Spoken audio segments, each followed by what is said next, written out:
এপ্রিলের 14 তারিখ পহেলা বৈশাখ, এই জন্য 12 তারিখে ঈদে আসলে পহেলা বৈশাখের যে আয়োজন এটা ক্ষতিগ্রস্ত হয়ে যাবে।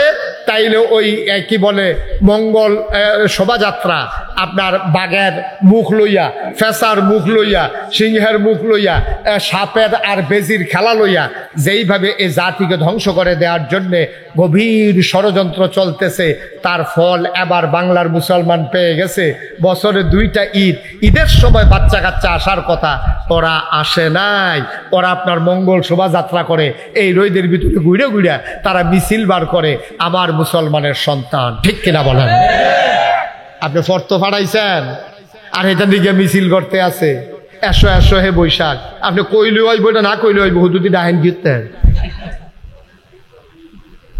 কত বড় চক্রান্ত, কত বড় ধ্বংস আমাদের জন্য যে অপেক্ষা করতেছে। আপনারা তো মনে করছেন যে এই দিন যাইতে আছে, রাত আইতে আছে, সকাল হইতে আছে, আবার বিকাল হইতে আছে, এমনি বুঝি আমার জীবন চলবে। না না না না, এভাবে মানুষের জীবন চলতে পারে না। মুসলমান, আল্লাহ তাবারক ওয়া তাআলা ১৫০০ বছর আগে জানতেন মানুষগুলোকে যদি সোনার মানুষ বানাতে হয় তাইলে যেই জিনিসটা লাগবে, কোরআনুল কারীমে ২১ পারায় সর্বশেষ সূরা সূরা হাজাবের ভেতরে কোরআনুল কারীম আল্লাহ কত সুন্দর করে ওয়াজ করে দিলেন। কোরআনে ঢোকার আগে মারদুদ শয়তান থেকে ফানায় চাই, যিনি রহমান যিনি রহিম, তার নামে চলো শুরু করি। সবাই মিলে মধুর সুরে মধুর আওয়াজে গলা ছেড়ে দিয়ে আবার চলো পড়ি। আউযু বিল্লাহি মিনাশ শাইতানির রাজীম। বিসমিল্লাহির রাহমানির রাহিম। ইয়া আইয়ুহান নাবিয়্যু তাকিল্লাহ ওয়া লা তুতি'ল কাফিরিনা ওয়াল মুনাফিকিন। আল্লাহ রাব্বুল আলামিন তার বন্ধু নবীকে ডেকে বলেন, ইয়া আইয়ুহান নবী, হে নবী।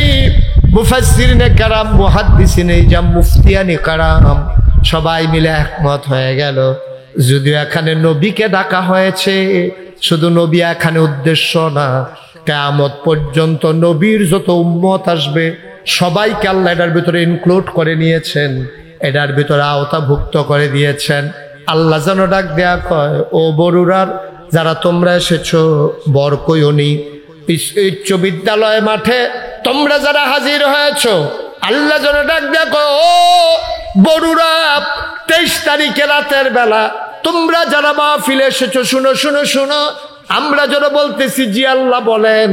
আল্লাহ যেন ডাক দেয়া কয়, তাকিল্লাহ, তোমরা ভয় পাবা শুধুমাত্র কেবলমাত্র একমাত্র আমার আল্লাহকে। বলেন সুবহানাল্লাহ। অন্তরে ভয় থাকবে কার? সবাই জুড়ে বলেন কার? পুলিশ, র্যাব, গোয়েন্দা, দলীয় ক্যাডার, মন্ত্রী, এমপি, গ্রামের সর্দার, ফিরসাব, ডরাইবেন কারে? ফিরসাবরে ডরাই লাভ নাই। এই যে নাগাইশের ফিরসাব আইসে আবার কতক্ষণ পরে যাইব গা। আর আপনি যদি ফিরসাবরে ডরান তাহলে দেখা যাবো 2 ঘন্টা ডরাইলে সারবো। 2 ঘন্টা পরে ফিরসাব গেলে গা, মাহফিল যখন শেষ, আপনি বাড়ি সেরে কইবেন, হুজুররা কত কথায় কয়, বিড়িটা দে, বেড়া। হুজুরের কথা ওয়াজ বিড়ির দমার লগে উঠতে আছে, ওয়াজ এখন শেষ। ঠিক কিনা কন? আল্লাহ কত সুন্দর করে কইছে, কাউকে ডরাইতে বলে, নবীকেও ভয় পাইতে বলে নাই, কোনো পীর সাহেব কেনা, কোনো মন্ত্রী এমপি না, কাউকে ভয় পাইতে বলে। আল্লাহ বলছে রে তাকাল্লাহ, তোমরা ডরাইবা শুধু আল্লাহ। সুবহানাল্লাহ বলবেন না? কারে ভয় পাইতে বলছে? আল্লাহ। আচ্ছা, আল্লাহর কথা কইলো কি লিগা? আব্বার কথা কইলো না, আম্মার কথা কইলো না, ফির সাহেবের কথা কইলো না, চেয়ারম্যান সাহেবের কথা কইলো না, হেডমাস্টার স্যারের কথা বললো না, তারপরে মন্ত্রী এমপি কারো কথা বললো না, র্যাব গোয়েন্দা কারো কথা বললো না, বললো ভয় পাবা আল্লাহরে। এটা কারণটা কি? আমি গবেষণা করে দেখেছি, এটার কারণ হলো অত্যন্ত সূক্ষ্ম, কিন্তু এটা আপনারা বুঝবেন। কারণটা হইলো, আপনার আব্বা সবসময় কি আপনার কাছে থাকে? মাঝে মাঝে দূরে যায় নাকি যায় না? আপনার আম্মার কাছে কি আপনি সব সময় থাকেন, নাকি চাকরি করতেন আম্মারে বড় কইয়ানি হালাইয়া আপনি চিটাগাং যান নাকি যান না? তাইলে আপনি সব সময় মায়ের কাছে থাকেন না, সব সময় বাবার কাছে থাকেন না, পীর সাহেবের কাছে সব সময় থাকেন না। পীর সাহেবরে ডরাইলে পাহারা দিয়ে দিয়ে ডরান যায়। 2 ঘন্টা 3 ঘন্টা পীর সাহেবের সামনে যখন থাকবেন তখন ডরাইলে সারে, এরপরের সময় ডরাইলে ডরাইবেন, না ডরাইলে নাই, এখনো কারবার শেষ। তবে বাংলাদেশে যেই কথা আছে, পীর সাহেব শুধু সামনে দেখে না, ও তুমি বাইক বইয়া বইয়া কি করো হেইটাও দেখে। এইরকম চিন্তা বাংলাদেশের মানুষের ভিতরে আছে নাকি নাই? পীর সাহেবের এমন ক্ষমতা, তুমি বাইক বইয়া বইয়া কি করো, তুমি পানির নিচে ডুব দিয়ে কিটা করো, পীর সাহেবের যেই ক্ষমতা এটাও দেখে। এইরকম চিন্তা যদি কেউ করে মানুষটা সাথে সাথে বেঈমান হয়ে যাবে, ঠিক কিনা বলো? এই ক্ষমতা শুধুমাত্র কার? এই ক্ষমতা আল্লাহ আর কাউকে দেন নাই, আর কাউকে দেন নাই, আল্লাহ নিজের জন্য সংরক্ষিত করে দিয়েছেন। হ্যাঁ, আল্লাহ যদি আলাদা করে কাউকে কিছু দেয় এটা হলো অন্য কথা। আল্লাহ আপনারে দিলেও পারে, আমারে দিলেও পারে, একজন রিক্সাওয়ালারও দিলে পারে। আল্লাহ যদি মনে করে যে দেবে, এটা হলো আল্লাহর ফায়সালা।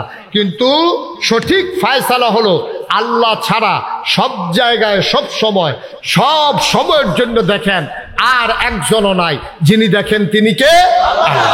এখন আল্লাহ এই জন্য বলছেন তুমি কাউকে ডরাইয়া লাভ নাই, কারো সামনে থাকো কারো পেছনে যাও, কিন্তু একজনকে ডরাইবা যিনি সব জায়গায় সব সময় আধারে আলোতে শুকনায় পানির নিচে দরজা বন্ধ করলেও এবং অন্ধকার রাতেও যিনি সব জায়গায় দেখেন তিনি কে?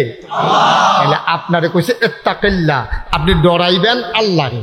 এই আল্লাহরে ডরানোর কারণে লাভটা হইছে কি, যেহেতু সবাই মিললে আমরা স্বীকার করছি সব জায়গায় আল্লাহ থাকে, আর সব সময় সব জায়গায় আপনি যদি আল্লাহকে ভয় পাইয়া চলেন, তাইলে আপনার দ্বারা কখনো মায়ের উপরে অত্যাচার করা, মায়ের দিকে চোখ বড় বড় কথা তাকানো, বাবার গায়ে হাত উঠানো, তারপরে লাইল ঠেলতে ঠেলতে আরেকবার জমিনে যাওয়া, ওজনে কম দেওয়া, তারপরে নর্মাল ডেলিভারির জায়গায় সিজার করন, রোডের বদলি বাস দেওয়ান, এটা কোনোভাবে সম্ভব হবে না। কারণ সবসময় তো আপনি দেখতেছেন, আপনি ঘুমাইলেও আল্লাহ দেখে। লা তাখুযুহু সিনাতু ওয়ালা নাওম, আল্লাহ এমন আল্লাহ, তিনি ঝুরায়ও না, তিনি ঘুমায়ও না। আপনি না ঘুমাই যান, আল্লাহ তো ঘুমান না। আপনি রাতের আধার বেলা, রাতের আধারে আপনি যদি আকাম কুকাম করেন, কেউ দেখে না, আপনারে কেউ ধরতে পারে না, কিন্তু একজন দেখেন, তিনি কে? এই বিশ্বাস যার যত গভীর হবে, যার যত পুক্ত হবে, সে তত আল্লাহওয়ালা হবে, ঠিক কিনা বলেন? এই বিশ্বাস আমাদের নাই। আমরা যদি চিন্তা করতাম যে আল্লাহ সব জায়গায় দেখে, তাহলে সারাটা দিন মসজিদের সামনে চায়ের স্টলে বইয়া বইয়া আড্ডা মারতে আছে, যেই মাত্র আজান দিছে আস্তে করে উঠতে যাইতেছে, ইমাম সাহেব এটা কই কি আপনি সারাদিন বইয়া রইলে আজান দিছে নামাজটা পড়ে যান, কয় কাপড় বালানা। তো কাপড় বালানা খাড়াস, তুই এই কাপড় লইয়া বইয়া রইছিস, কিন্তু ডুব দিলে 2টা দিয়ে এনালে ভিতর, ঠিক কিনা কন? তোর যদি গোসলের কাম লাগে, তুই এই খারাপ কাপড় লই আসতে, এই বইয়া রইছিস কিন্তু মসজিদের সামনে, তুই আজান দিলে এই কাপড় বালানার লেগে যেই কাপড় লইয়া চলে যাওয়া লাগে, এই কাপড় গায়ে দিয়া, এই কাপড় পইরা সারাদিন থাকার কোনো দরকার নাই, ঠিক কিনা বলেন?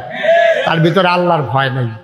তো যদি চিন্তা করতো যে আমি যদি এখন, আরে চায়ের কি দরকার লাগবে গরমের ভিতরে, এটা বন্ধ করেন, চেয়ারম্যান সাহেবরে দিচ্ছেন, হেড স্যার পর্যন্ত এটা নিয়েন না, এখন শেষ করে আল্লাহ মারহাবা বলেন। এই চা দিলে মনোযোগ নষ্ট হয়ে যাবে, খুব খেয়াল করে শুনেন, নড়াচড়া করেন না, লোকজন কষ্ট করে আসছে, আমরা সবাই মনোযোগের সাথে কথা শুনবো ইনশাআল্লাহ। আল্লাহ যেন কবুল করে, সবাই কোনা আমিন। তাহলে আমরা ভয় পাবো কারে? আবার বলেন কারে? আল্লাহরে ভয় পাইলে কি হবে? আপনি জানেন যে সব জায়গায় আল্লাহ থাকেন, দেখেন, জানেন, এই জন্য আল্লাহ কারো কথা বলে নাই, শুধু আল্লাহর কথাই বলছে। একটা মানুষ যখন 24 ঘন্টা তার চিন্তা চেতনায় মিশে যায় যে আল্লাহ আমাকে দেখতেছেন, আমি যা বলি আল্লাহ শুনতেছেন, আমি যা করি আল্লাহ দেখতেছেন, আমি যা ভাবি আল্লাহ জানতেছেন, আমি অন্তরে কি চিন্তা করি এটাও আল্লাহ জানে, আমি কি বলতেছি এটাও আল্লাহ শুনে, আমি কি করি এটাও আল্লাহ দেখে।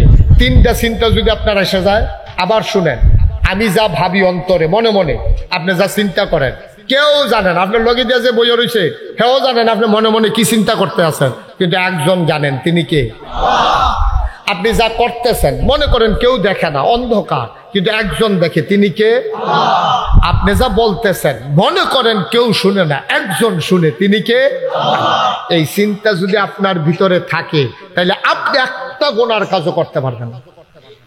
আপনি একটা গুনার কাজও করতে পারবেন, আপনি মনে মনেও গুনার চিন্তা করতে পারবেন না, কারণ মনে মনে চিন্তা করলেও তিনি জেনে ফেলেন, তিনি কে? সেটা আপনি কি করবেন? কিচ্ছু করার। মুসলমান মন দিয়ে শুনো, গভীর মনোযোগ। আল্লাহ তাবারক ওয়া তাআলা একজন পারফেক্ট প্র্যাকটিসিং মুসলিম বানানোর জন্য তোমাকে ডাক দিয়া বলেন, ওয়ালা তুতিল কাফিরিনা ওয়াল মুনাফিকিন। কাফের মুনাফিক যারা, কখনোই তাদের অনুসরণ অনুকরণ করা যাবে না, যাবে না, যাবে না, ঠিক কিনা? আল্লাহ বললেন কোরআনুল কারীমে, আহাল্লাল্লাহুল বাইয়া ওয়া হারামার রিবা। ব্যবসা হালাল করছে কে? আল্লাহ। কথা কয় না কে? আর সুদ হারাম করছে কে? এবার বলেন তাহলে সুদ চালু করছে কে? কথা বুঝেন নাই? সুদ হালাল, ব্যবসা হালাল করছে কে? করছে আল্লাহ। সুদ হারাম করছে কে? করছে তাহলে ব্যবসা হালাল করলো আল্লাহ, সুদের হারাম করলো আল্লাহ, তাহলে এই সুদরা চালু করলো কারা? এটা তো ডাইরেক্ট কইয়া দিচ্ছেন শয়তান। শয়তানের সুদ খায়, শয়তানের সুদ খায়। এই বড়ুরা উপজেলায় যত মানুষ সুদ খায় সব শয়তানের বংশধর নাকি? হ্যাঁ রে না, আদমের বংশধর আমরা। আর আমাদের বিশ্বাস দুর্বল বিশ্বাস, আমাদের চিন্তা দুর্বল চিন্তা, এই জন্য আমরা আল্লাহর দেওয়া বিধানকে পর্যন্ত বদলে ফেলেছি। সুদ হারাম। আপনার যদি এখন যদি আমি এই প্যান্ডেলটার ভিতরে আইনা বলি যে এটা কুকুরের গোশত, আমি নাগাইশের ফিস সাহেব বলছি, আপনি খাইতে পারবেন? কেউ খাবেন? যদি বলি শুয়োরের গোশত, এটা কেউ খাবেন? খাবেন। অথচ এই মুটটার ভিতরে যদি একটা ছাগল জব হয়, আর ছাগলটা যদি একেবারে দুর্বল, একেবারে কয়েকবার এটা বেডি ছাগি, এটা কয়েকবার বাচ্চা দিতে দিতে দিতে দিতে এখন চামড়া ভিতরে ঢুকে গেছে, আড্ডি বাড়ি হইয়া পড়ছে, এটা এমনি দৈরে আলগি দেওয়ান যায় ফিডের কাছে দিয়ে ধরলে। এইরকম ছাগলটাও যদি এখন জব হয় তাইলে 1200-1300 টাকা, 800-900 টাকা কেজি এই ছাগলটার। আহা, না করলাম না আপনাকে? আপনি কি ওয়াজ শুনতেছেন? আপনার ওয়াজের দরকার নাই, আপনি যে চা খাওয়াইতে আছেন। কি করবে চা খাই? এটা কি নির্বাচন? তো চা খাওয়াইলে সবাই খাওয়ান, আধা ঘন্টার লেগে হাফ অ্যান আওয়ার দিয়ে দিই। সব চা খাইলে আবার ওয়াজ শুরু হইব, রে বালা। তো তার আর মনে তো একটা দুঃখ, আরে স্টেজেও বইতাম পারলাম না, চাটাও খাইয়া যাইতাম পারলাম না। একটু ধৈর্য ধরে বসেন, বিরক্ত করেন না, খেয়াল করে শুনে। আপনি যিনি চা খাওয়াচ্ছেন তারও তো ওয়াজ শোনা দরকার। আমিন খান। আমি যেটা বলছিলাম খুব খেয়াল করে শুনেন। তখন এই মোরসারার ভিতরে যদি একটা ছাগল জব হয়, এটা 1200-1300 টাকা করে কেজি বেচা হইবে। হ্যাট স্যারে আইয়া সেটা কয়, কি তারে ছাগলের গুস্ত কি বেচা হয়ে গেছে? কয় জি স্যার। কয় তো আমারও তো নেওয়ানোর শখ আছে, আরেকবারে অর্ধেক দিতে পারবো, কিন্তু আস্থা বাঘ সারের কফলও নাই। ছাগলটার গুস্ত এত দুর্বল, ছাগলটার গুস্তটা 1200-1300 টাকা কেজি বেচা হয়। এই ছাগলটার লগে দিয়া একটা কুত্তা ঘুরতে আছে, ফাঁসা ফুসা, মাসাল্লাহ, গুছতে মুছতে এরকম ফাঁসা ঘুরে ঘুরে আটতে আছে। কেউ জব করবো দূরের কথা, ফিরা ওসা, ঠিক কিনা কর? কারণ কুত্তার গোশত কি হালাল না হারাম? আর ছাগলের গোশত নিয়ে কারাকারি, কারণ ছাগলের গোশত কি হারাম না হালাল? হালাল করে দিয়েছেন কে? তাইলে কুত্তার গোশত হারাম, শুয়োরের গোশত কথা কয় না দেখি? তাইলে কুত্তার গোশত হারাম, শুয়োরের গোশত হারাম। এই জন্য আমরা চিন্তাও কেউ করি না যে শুয়োরের গোশত খাবো, কুত্তার গোশত খাবো, এই চিন্তা আমাদের মাথায়ও আসে না। তাইলে কুত্তার গোশত যেই রকম হারাম, শুয়োরের গোশত যেই রকম হারাম, এই রকম হারাম আর আছে নাকি নাই? তো কুত্তার গোশতের বেলা এরকম, শুয়োরের গোশতের সময় এরকম, আর অন্যান্য হারাম যখন এটারে যে আরাম বানাইলাম, কারবারটা কি? কারবার কি? এবার বলেন, সুদ খাওয়া এটা কি হালাল না হারাম? কুত্তার গোশত খাওয়া যেই রকম হারাম, তার চাইতে সুদ খাওয়া আরো বেশি হারাম, ঠিক কিনা বলো? হুজুর এত টাকা ডাকি আল্লাহ রে, গজলে গজলে কয় তোমারে মাওলা এত ডাকি, তুমি কি শুনো না? কত গজল কইতে আছে। আমি কই না, আসলেও শুনে না। আপনি শুনবো কেমনে? আপনি যে মসজিদে গেছেন, এই মসজিদে যাওয়ার সময় যে লুঙ্গি পিনছেন, পাঞ্জাবি গাও দিছেন, টুপি মাথার দিছেন, এই লুঙ্গি পাঞ্জাবি টুপি সবগুলো সুদের টাকায় কিনা, ঠিক কিনা কও? এই জন্য আপনার ডাকের কোনো দাম নাই, আপনার ডাক আল্লাহ শুনতেও চায় না। এই সুদ খাইয়া, সুদের কাপড় পইরা, সুদের টুপি মাথার দিয়া, সুদের পাঞ্জাবি পইরা, এরপর আপনি যতই আবাদত বন্দিগি করেন, আপনার আবাদতের দিকে আল্লাহ ফিরেও তাকাবেন। এই জন্য আমাদের আমল জিলা ধরে না, এই জন্য আমাদের আমলকে আমরা দেখতে পাই না। কারণ হচ্ছে আমাদের আমলের কোনো আগা মাথা নাই। আমাদের কলিজার ভিতরে যেই আল্লাহর ভয় থাকা দরকার ছিল, এই আল্লাহর ভয় আমাদের কলিজায় নাই, ঠিক কিনা বলেন? তাহলে অন্তরে ভয় থাকবে কার? সবাই বলেন কার? আরো জোরে বলেন কার? কেবলমাত্র কার? একমাত্র কার? শুধুমাত্র কার?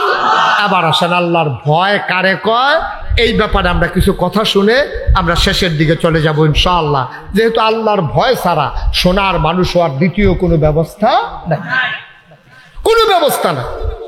১,৫০০ বছর আগে আবু জেহেল, আবুল আহাব আসিন, হযরত উমর, আবু বকর, উসমান আসিন, তো পার্থক্য রইল কেমনে?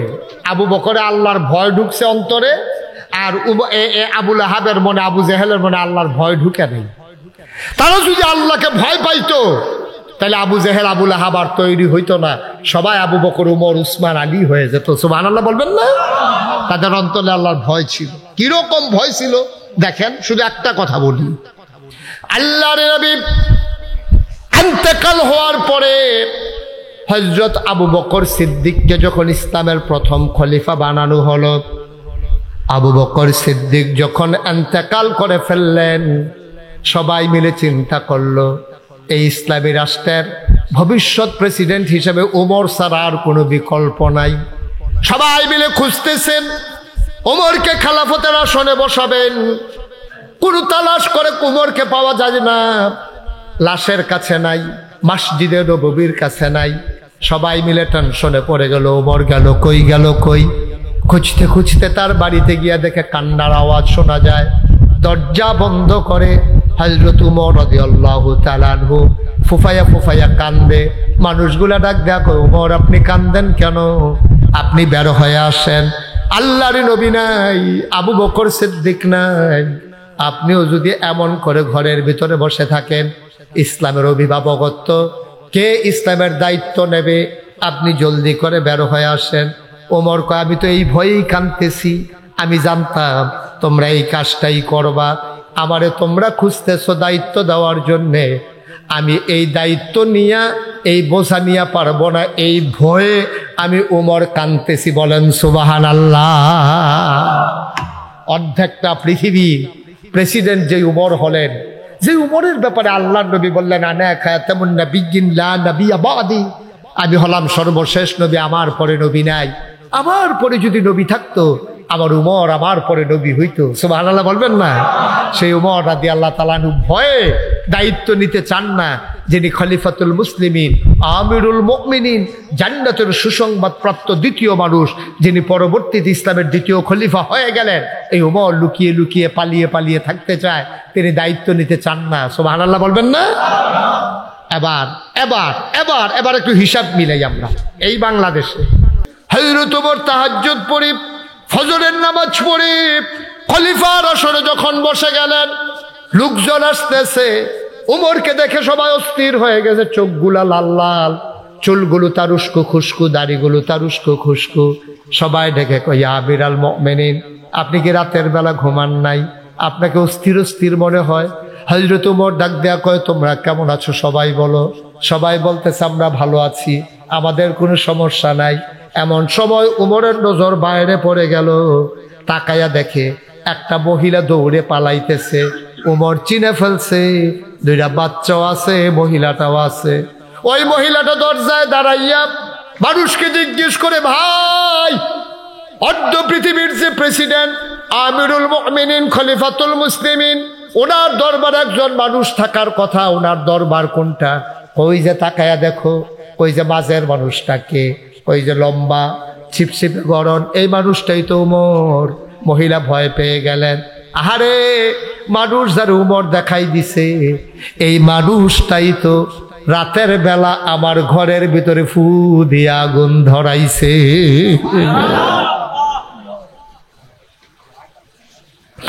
আঙ্গুল দিয়া যারে উমর দেখাইল, এই মানুষটাই তো ফু দিয়ে আগুন ধরাইছে আমার ঘরে। শোনায় শোনায় আমি কত গালিগালাজ করেছি। মহিলাটা ভয় পেয়ে দিল দৌড়। উমরের নজর পড়ে গেছে। উমর লাফ দিয়া সামনে গিয়া দাঁড়াইছে। ডাক দেয়া কয়, আম্মা, ও আম্মা, আম্মা গো, আপনি কই যান আম্মা? যদি গালি দিতে মন চায় আরো 2টা দেন। এই যে চামড়ার চাবুক, পিটাইতে যদি মন চায় উমরকে পিটান, গালি দিতে মন চাইলে গালি দেন। আপনার কাছে আমার অনুরোধ আম্মা, আমি উমর, আমি বড় ভয় পাওয়া মানুষ গো উমর।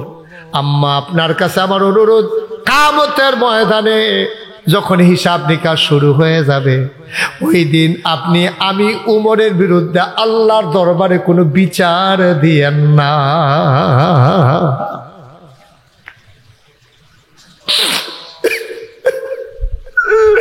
গালি দিতে যদি মন চায়, পিটাইতে মন চায়, দুনিয়ার ভিতরে হিসাব নিকাশ শেষ করে দেন গো আম্মা। কিয়ামতের ময়দানে আমি উমরকে আপনি আসামির কাঠ গড়ায় দাঁড় করাইয়েন না। আমার বিচার, আমার বিরুদ্ধে বিচার দায়ের কইলেন না গো আম্মা। দুপুর বেলা আপনি ঢুকে গেছেন, আমি কেন খোঁজ নিতে পারলাম না? মাঝরাত কেন পার হয়ে গেল? আমার বড় ভয়, না জানি কি হয়। আম্মা দয়া করে আপনি পিটাইতে মন চাইলে, গাতিলে খালি দিতে মন চাইলে এই জায়গায় দেন। কিয়ামতের ময়দানে আমি উমরকে আপনি আসামি বানাইয়েন না। বড়ুরার মুসলমান, ও মুরব্বী বাবারা, ও কলিজার টুকরা যুবকেরা, পর্দার আড়ালের মায়েরা, মন দিয়ে শুনো গো মা। যে উমর জান্নাতের সুসংবাদ প্রাপ্ত দ্বিতীয় মানুষ, নবীজি যার ব্যাপারে বলেছেন আমার পরে নবী থাকলে আমার উমর নবী হইতো। ও বড়ুরার মায়েরা, কলিজার টুকরা যুবকেরা, মুরব্বী বাবারা, মন দিয়ে শুনো রে ভাই। উমরের মতো মানুষ যদি কিয়ামতের ময়দানে বিচারকে এত ভয় পায়, আমি, তুমি, আমরা যারা এখানে আছি, এবার হিসাব মিলাইয়া দেখো কিয়ামতের ময়দানে আমাদের কি অবস্থা হবে।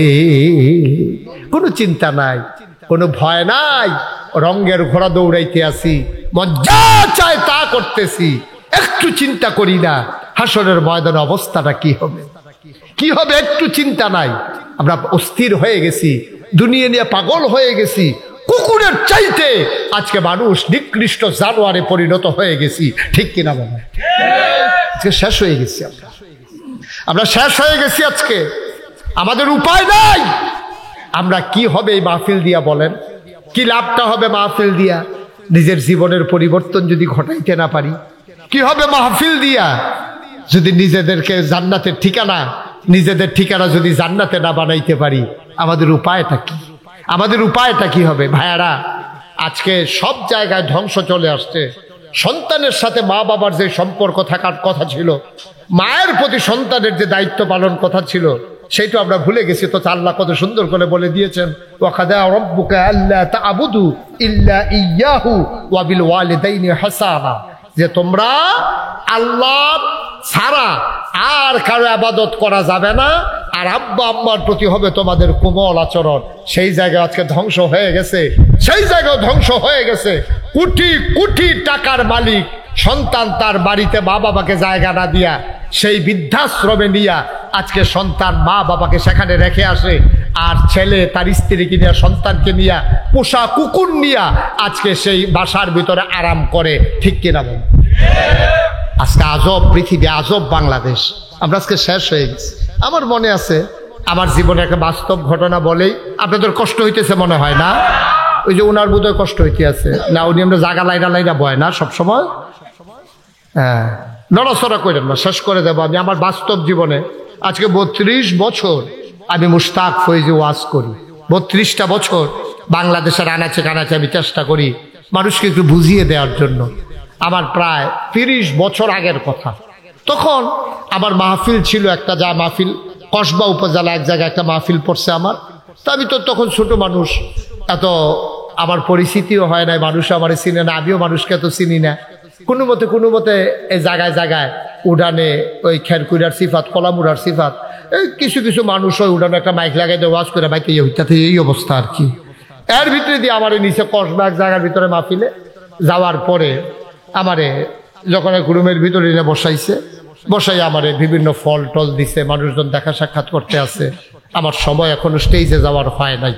এর ভিতরে একটা বুড়া লোক, চোখে দেখে না, কম হয়তো আফসা দেখে, বয়স্ক মানুষ, একটা বুড়া মানুষ আইসা ঘরের ভিতরে ঢুকছে। ঢুকা কয়, ও এই নাগাইশের যে মুশতাক ফৈজি, এটা কেডা এটা?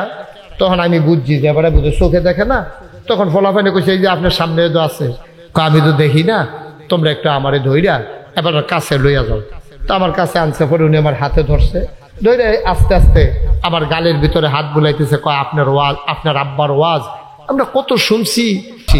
আমরা যারা ওলামায়ে কেরাম, আমরা হইলাম নবীর ওয়ারিস। আমরা নবীর কি?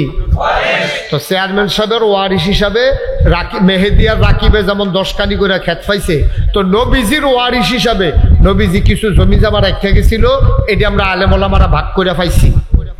বিষয়টা কি এরকম না? আমরা নবীজি জমি জমা রাইখা যায় নাই, টাকা পয়সা রাইখা যায় নাই, এগুলা ভাগ করে আমরা পাই নাই। নবীজি আলেম রেখে গেছে, দ্বীন ইসলাম রেখে গেছে, এইটারে আমরা ভাগে পাইছি। এখন ওই চেয়ারম্যান সাহেবের ছেলে মেহেদি বাড়ানোর কারণে জমিন তারে কইছে সুফুত, আর রকিবে এই বেচ্চাটে চালাবার কারণে তারে কয় কুফুত। ঠিক এই বাংলাদেশেও আলেম ওলামা যারা নবীর ওয়ারিস, এই তাদের ভিতরেও 2 রকমের আছে। একটা হইল সু আর একটা হইল কু। এক তারা জীবন বাজি রেখা মেহনত কইরা কষ্ট কইরা নবীর ইসলামটারে আজ্ঞাই দিছে, আরেক তারা এই নবীর ইসলামটারে ওই চেয়ারম্যানের ফুতে যেমন নাম বেচ্চা খাইছে, এই নবীর নাম বেচ্চা সুরত লইছে মুসলমানের, সিরত লইছে কাফের বেদিনের, লইয়া সেটা এই আলেম কালাম লইয়া টুফি মাথার দিয়া পাঞ্জাবি গাও দিয়া ওই চেয়ারম্যানের রাকিবে যেমন কুফুত হইছিল উদাহরণ, ঠিক এমনি ভাবে আলেম ওলামার ভিতরে বাংলাদেশে একদল সুয়ারিস আছে আর একদল কুয়ারিস আছে। ঠিক কিনা বলেন? এক তারা নবীর ইসলাম দ্বারা আগুয়াই নিছে, আর এক তারা বেচ্চা খাইছে। তে টুপি মাথার দিয়া পাঞ্জাবি গাও দিয়া সুরমা তোর কাজল দিয়া মনে হয় ফেরেস্তা নাজিল হইছে। শয়তানের হেডকোয়ার্টার আছে নাকি নাই? আছে নাকি নাই? ওয়ারিস তো 2 জনে, চেয়ারম্যানের ফুট তো 2 জনে, কিন্তু দুনুটা তো নাম করতে পারছে না। ওই নবীর ওয়ারিস তো ওলামায়ে কেরাম, আল উলামা ওয়ারাসাতুল আম্বিয়া, ওলামায়ে কেরাম নবীর ওয়ারিস। কিন্তু ওয়ারিস হইলে লাভ হইব কি? সু আবার কু, এই 2 জাতের আছে। তখন এই 2 জাতের এক তারা গিয়ে ইসলামটারে বেচ্চা খাইছে, আরেক তারা ইসলামটারে আগুয়াইয়া নিছে। তারা জীবন বাজি রাখছে, মামলা হইছে, হামলা হইছে, জেল জুলুম নির্যাতন হইছে, তাদের উপরে টিটকারি আসছে, মস্কার আসছে। তারা চিৎকার করে জানিয়ে দিয়েছে, দিন মানতে গিয়ে আমরা জানি মামলা হবে, হামলা হবে, জেল জুলুম নির্যাতন হবে, প্রয়োজনে জীবন দেওয়া যাবে, ইমান দেওয়া যাবে না। রাজি আছো কিনা? হাত তুলে দেখা।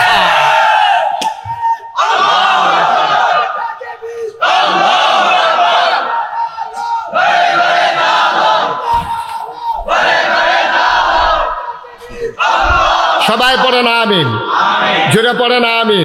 যারা পাঞ্জাবি লইছে, টুফি লইছে, সুরমা তোর কাজল লইছে, কিন্তু ইসলামটারে বেচ্চা খাইছে, তারা কি সু না কু? তারা হইল কুয়ারিস। তারা কি কু? তারা কি কু? তারা কুয়ারিস।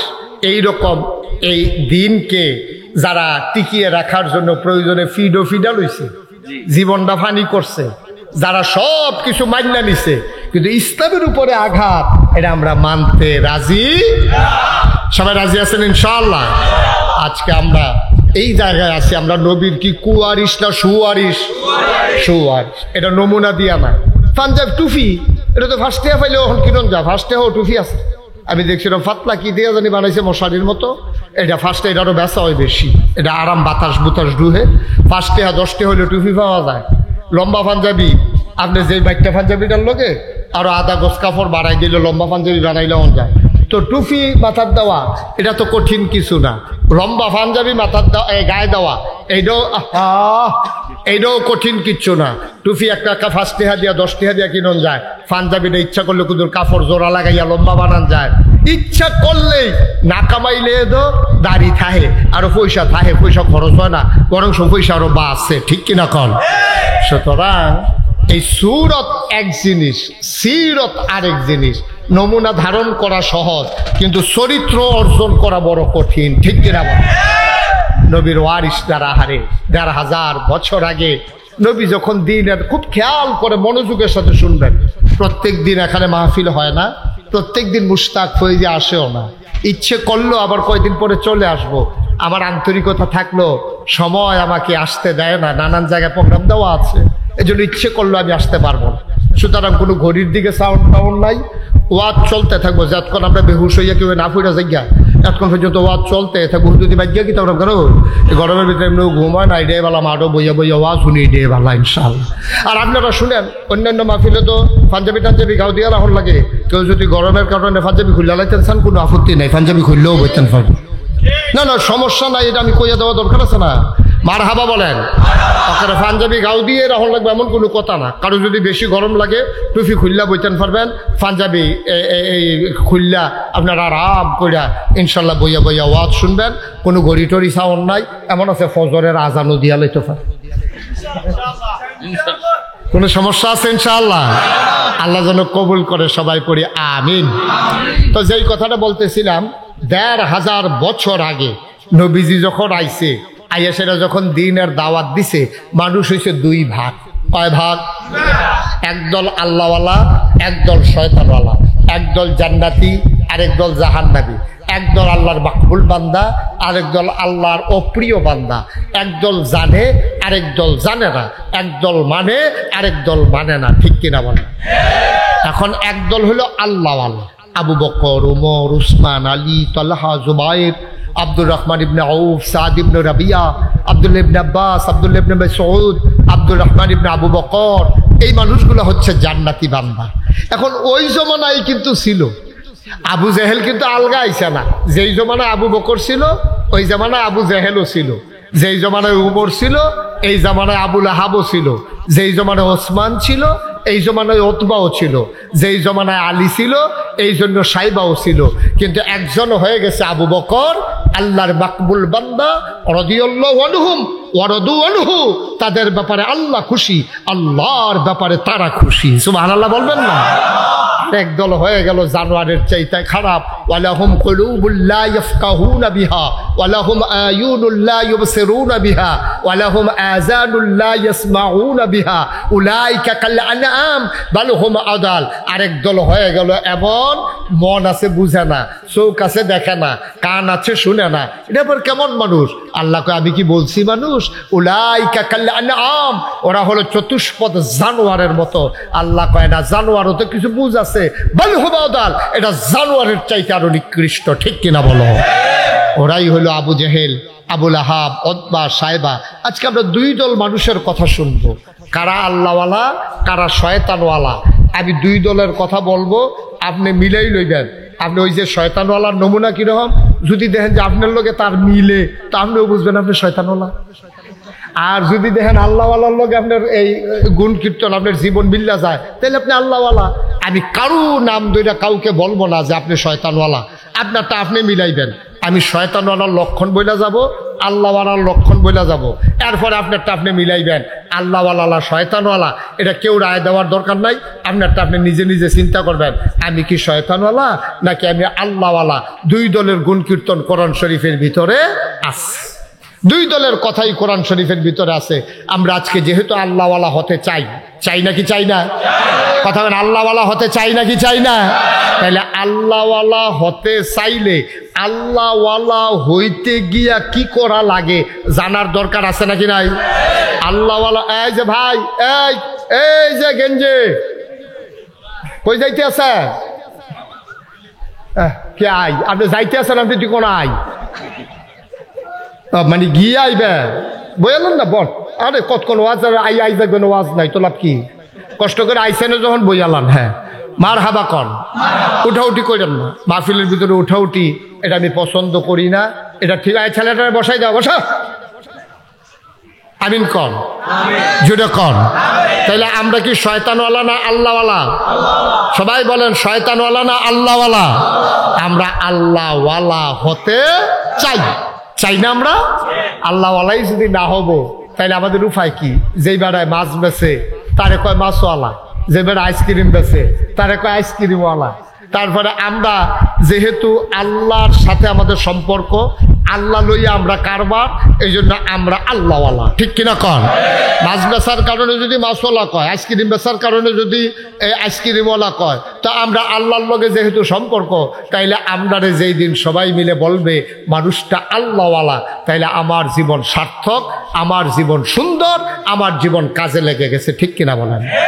আর মানুষ যখন আল্লাহওয়ালা বলবে তখন আমরা প্রকৃত অর্থেই ইনশাআল্লাহ আল্লাহওয়ালা হয়ে যাব। আল্লাহ অবশ্যই কবুল করে নেবেন। আল্লাহ যেন এমন একটা জিন্দেগি দান করে, সবাই কোন আমিন। বন্ধুরা আমার, ভাইরা আমার, মন দিয়ে শুনুন, আল্লাহওয়ালা না শয়তানওয়ালা মানুষটাকে চেনার জন্যে আল্লাহ রাব্বুল আলামিন কোরআনের ভিতরে কতগুলা গুণ বর্ণনা করেছেন। মানুষগুলোর মাঝে তুমি যখন দেখবো ওই কোরআনের গুণগুলা বিদ্যমান, তখন মানুষটা হয়ে যায় আল্লাহওয়ালা। আর এই গুণগুলা যখন না থাকবে তখনই মানুষটা শয়তানওয়ালা।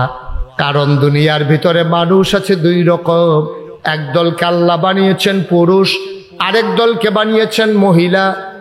মহিলার ভিতরে যেই চিহ্নগুলা আছে, যেহেতু এটারে মহিলা কয়, যেই চিহ্নগুলা অপর দিকের মানুষগুলার মাঝে নাই, তাইলে বোঝা গেল সে মহিলা না সেই পুরুষ, ঠিক কিনা? মহিলাদের যেই চিহ্নগুলো আছে, তো যার ভিতরে এটি নাই সে তো পুরুষ।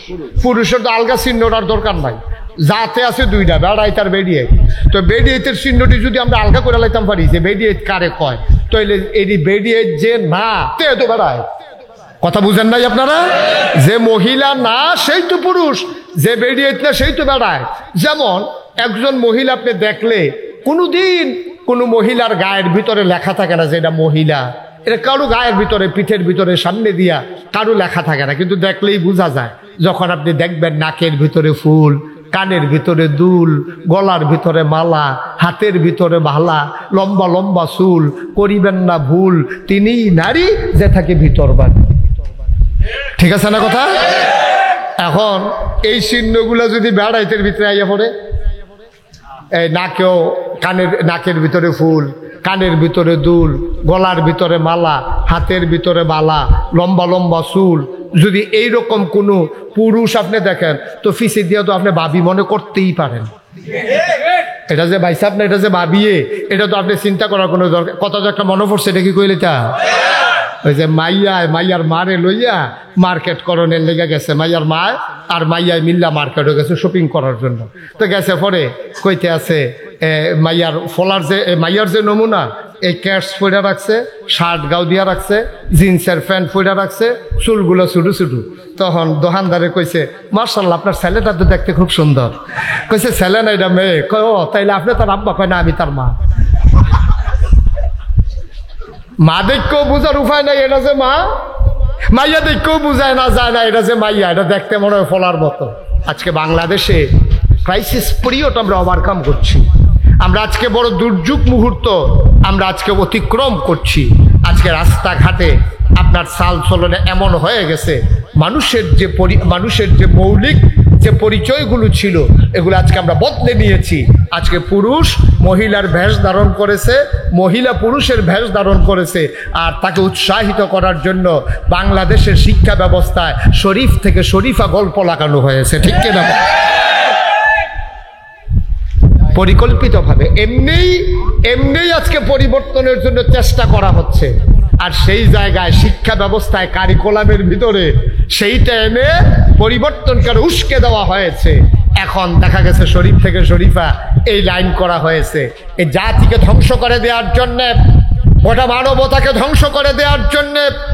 ওই প্রজনন ব্যবস্থা যে পরবর্তীতে বংশাণু করবে, ওই বংশের বাতি জ্বালাবে আর মানুষের ধারাবাহিকতা অব্যাহত রাখবে, এইটাকে ধ্বংস করে দেওয়ার জন্য পরিকল্পিতভাবে আজকে মুসলমান সমাজে এই জিনিসগুলো চালু করে দেওয়ার মাধ্যমে বিবাহ বহির্ভূত সম্পর্ক এবং সন্তান না নেওয়ার একটা প্রবণতা আজকে অশুভভাবে বড় সূক্ষ্মভাবে আজকে চেষ্টা করে যাওয়া হচ্ছে, ঠিক কিনা বলেন?